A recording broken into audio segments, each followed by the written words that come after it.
Good morning. Today I'm going to be talking about the Ferguson documentary that we watched in our last lecture.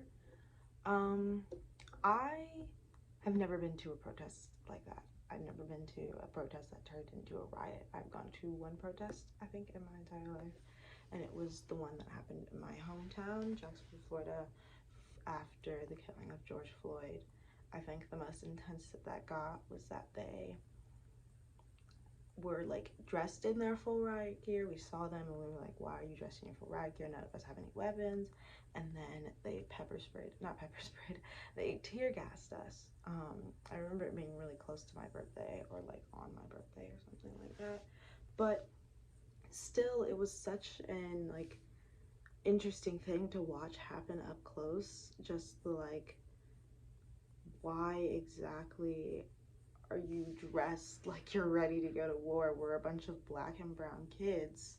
There were a lot of kids there. Like, there were plenty of adults, but like, I made so many friends with so many like high school age children, like children that were my age. Like, we were like, oh, where do you go to high school? Um, what are you trying to go to college for? Like, stuff like that. Like, we literally went home that weekend and probably all finished like a paper or like a math assignment. And it's crazy to think how like this is all affected, how this affects all of us.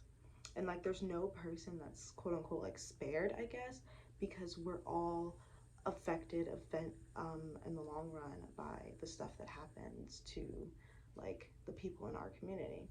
I would have never seen myself probably a year or two ago going to a protest and being tear gassed.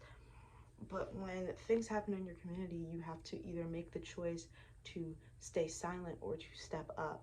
And what I've noticed from a lot of like, I keep saying children, but I guess I should call us like young adults, is that we often choose to step up, because staying silent doesn't really solve any issues. It just kind of makes everything so much worse.